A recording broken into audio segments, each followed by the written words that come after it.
Ես կպատասխանեմ առաջին։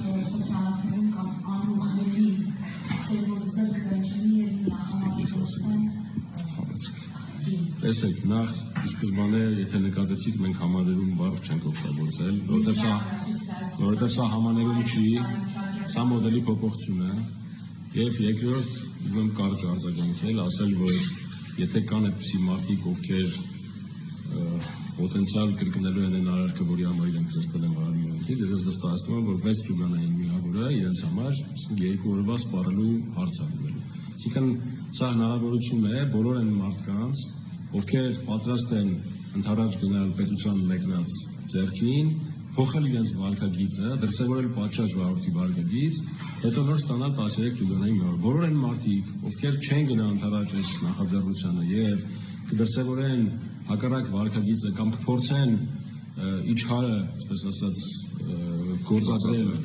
մեր նախաձեռնությանը պետության, այդ մարդիկ վստահեցնում են 6 տուգանային միավորը շատ արագ կսպառեն, որովհետև ասեմ, ամենաթույլ աստիճանի ոչ ստա վիճակում գտնվող անձի դեպքում պատասխանատվությունը, բացի տուգանքից, նաև 5 տուգանային միավոր է։ Այսինքն 6-ից 5-ը միայն մեկ անգամ ամենաթույլ չափով ալկոհոլ օգտագործած վիճակում վարելու պարագայում կսպառվի։ Ստացվում որ մեկ տարվա ընթացքում վստահաբար այդ անձինք, ընդ որում դե տեսեք, հիմա այդ նույն տրամաբանությամբ մենք բազմաթիվ դեպքեր ունենք, որ զրկված անձինք առանց վարորդական վկայականի, զրկված անձինք վարում են տրանսպորտային միջոցներ։ Հիմա այսինքն ասել, որ որևէ նախաձեռնությունից առաջ այդ արարքները չեն կատարվել կամ այդ նախաձեռնությունից հետո շատ պոտենցիալ վտանգը մեծանա, այդպես չի։ Այսինքն մենք բազմաթիվ դեպքեր ունենք, որ զրկված անձանց վարելու փաստով քրեական վարույթ նախաձեռնելու հաղորդումներ են ներկայացրել քննչական մարմիններին։ Այս նախագիծը այդ մասով չի վատացնելու վիճակը։ Ասում ենք, սա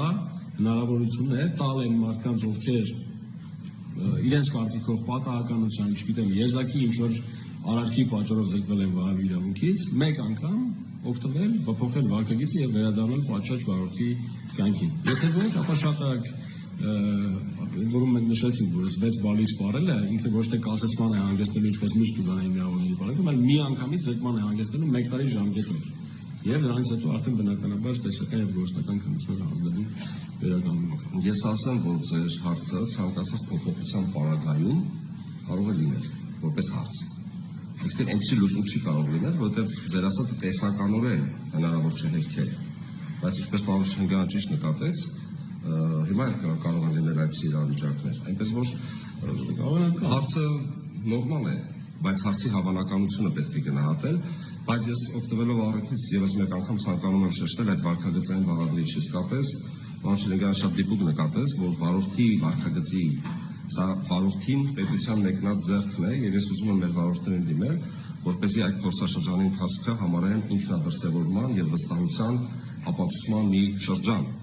այսինքն իրենց արդարացնել այսպես կոչված սրա նպատակը հենց դա է եղել, որպեսզի մենք վստահ լինենք, որպեսզի այս կարգավորումը իրոք իր նպատակին է ծառայում։ Հետևաբար, եթե պետությունը մեկնում է ձեռք, մյուս կողմը նույնպես պետք է ձեռք մեկնի եւ պատշաճ վարկագիծ դրսևորի։ Այլ հարցեր ունենք։